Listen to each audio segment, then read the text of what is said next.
Hello, everyone. If you don't know, my name is Aniya. Hope I'll say it again. And today I will be addressing the social issue of chronic homelessness due to mental illness. As the man lays there on the side of a concrete street, he tries to rest his eyes because he never really sleeps. He hears the whip of every car whose destination is probably 10 times better than the strip of a road he lays his head on.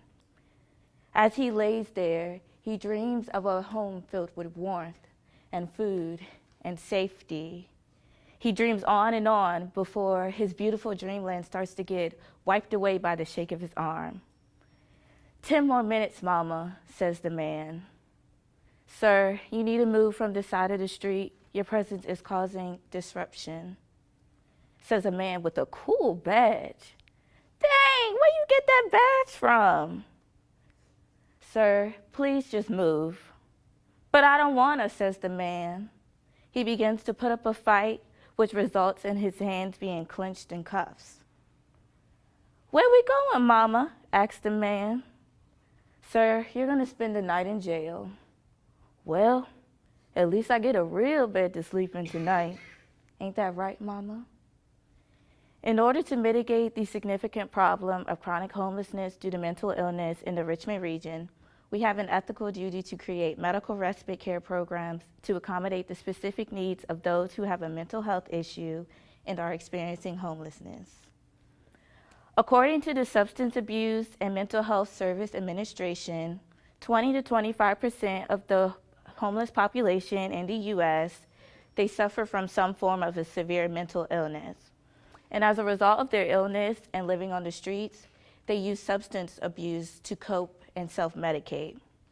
They live from shelter to shelter without receiving the proper treatment and care, which results in multiple hospitalizations due to their addictions and malnutrition from searching through garbage bins and dumpsters for their food source. And upon their discharge, they are released back onto the streets where they do not receive any more care, and they are targets for muggers who want to take advantage of their mental disability and take their things.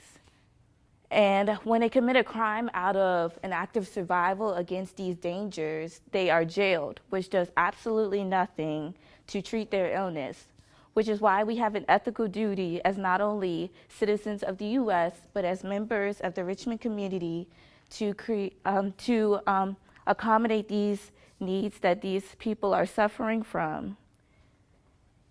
According to Greater Richmond's Homeward VA, in the Richmond region alone, on any given day, there is 762 men, women, and children experiencing homelessness.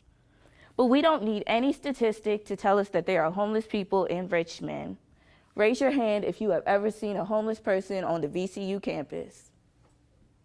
Now, I want you to keep your hand up if you have ever talked to them beyond the, I'm sorry, I don't have any money.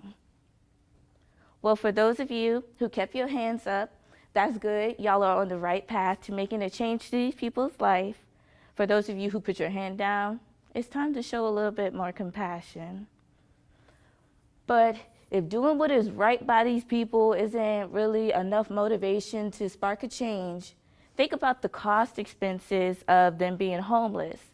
As taxpayers in Richmond, your money is going to temporary services that do absolutely nothing to treat them. They go to police officers, hospitals, and ambulances. These people are constantly coming in contact with the homeless, and there's no service put in place to actually treat them beyond that. And so this led me to 3 possible solutions that can be put into place so that these individuals can get the help that they need. I looked at homeless housing first, assertive community treatment, and medical respite care. Housing first and assertive community treatment have both pros and cons as of why they would and wouldn't work best for solving the problem of chronic homelessness due to mental illness. But ultimately, I decided to go with medical respite care because it is a solution that will work because it provides short-term residential care for these people in nursing homes, transitional housing, and shelters. It again will work because it provides medical assistance for these people after they are discharged from hospitals so that the hospitals won't have to send them back onto the streets into a cycle of just danger and jail. And that's why, in order to mitigate the significant problem of chronic homelessness due to mental illness, we have an ethical duty to create medical respite care programs to accommodate the specific needs of those who have a mental health issue and are experiencing homelessness. Thank you.